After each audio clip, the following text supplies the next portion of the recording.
El Demo Tour és una acció que es fa a nivell europeu, és un circuit d'esquí test en el qual tenim altres partners que ens ajuden a poder organitzar i poder desenvolupar tot aquest gran muntatge.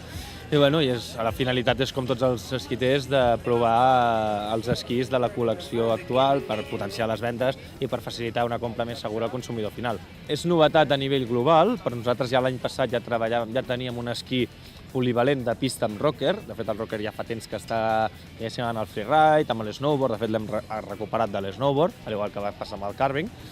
I aleshores, ara el que fem és que hem ampliat tota la gamma, que va començar amb un esquí d'una gamma mitja, per un esquiador d'un nivell paral·lelillo, amb progressió, doncs ho hem ampliat i ara ja hem fet esquís de gammes més altes, patins més amples, adaptant tot això del rocker a tot el consumidor, a tot el públic de l'esquí, no només a un esquiador en progressió, diguéssim. El rocker és que tant l'espàtula com la cua s'eleven una mica en els extrems. D'acord? Aleshores hi ha diferents tipus de rocker, el powder rocker, que seria el que busca més fora pista, o el full rocker, que és tot l'esquí totalment elevat, no té el camber tradicional, que és el nervi de l'esquí, i després hi ha un rocker que seria el rocker all mountain, que és el que estem fent ara, que és un rocker més sutil, d'acord? On s'eleva una miqueta espàtula i cua, d'acord?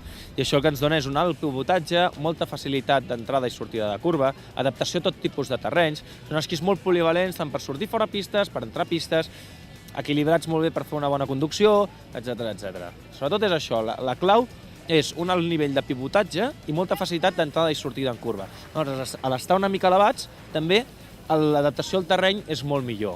Flotabilitat, adaptació a terrenys, neus canviants, una mica, i aquí cap al Pirineu, menys mal que tenim un esquí així, quan tenim aquelles èpoques de primavera, la neu transforma, vull dir, és un esquí molt comercial i que funciona molt bé per les qualitats que tenim aquí al Pirineu.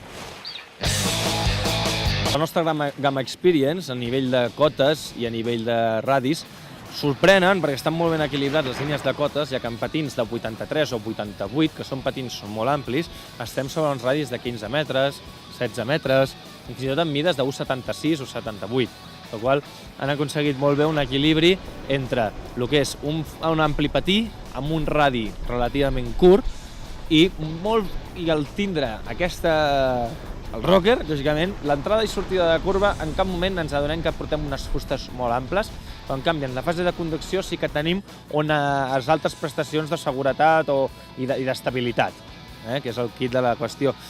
De fet, amb el rocker, el kit, o el que és el més innovador a nivell sensacions a l'hora d'esquiar, és que nosaltres a la fase inicial de la curva, o quan anem a començar el viratge, tenim un esquí molt curt, la sensació de portar un esquí curt, que després, estar en fase de conducció, apretar l'esquí, el que és el rocker desapareix, flexionem tot l'esquí i això fa que utilitzem tot el canto efectiu. El rocker comença aquí, s'eleva i al flexionar apretem, anul·lem el rocker i podem utilitzar tot el canto efectiu. Inici de curva, el nostre esquí és d'aquesta longitud, al flexionar-lo, anul·lem rocker i el canto efectiu és tot l'esquí.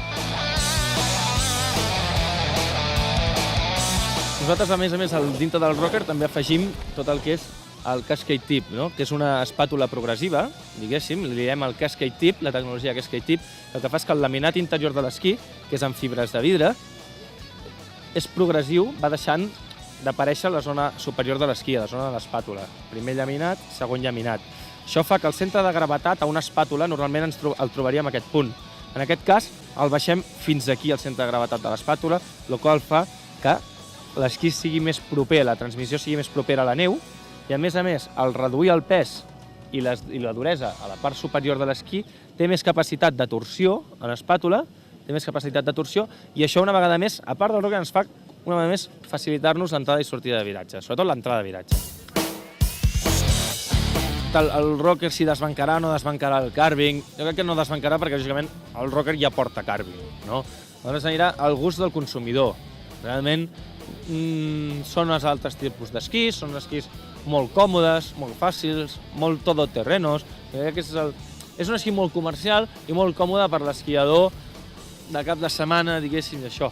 Ara, hi ha molt consumidor o molt esquiador que prefereix seguir esquiant amb el seu esquí carving tradicional. Ara, un indicatiu que fa pensar que potser anem cap aquí és que amb els esquís de gegant a Copa del Món, aquest any que ve, ja porten rocker espàtula. Si la Fórmula 1 de l'esquí ja porta rocker, algo voldrà dir, algo vol dir, algo passa, no? Ja et dic, s'ha d'anar al tanto al comprar els rockers, no comprar powder rockers si volem fer pista. Ha de ser rocker all mountains, rockers molt sutils, que pràcticament ni s'aprecien a nivell visual, però després a l'hora d'esquiar sí que ens donarà molta llibertat. És això, que potser hi haurà un temps on haurem d'anar els especialistes que ens assessorin i que ens puguin assessorar ben bé, perquè el rocker ja fa molt de temps que existeix. El que passa és que ara està amb esquí de pista.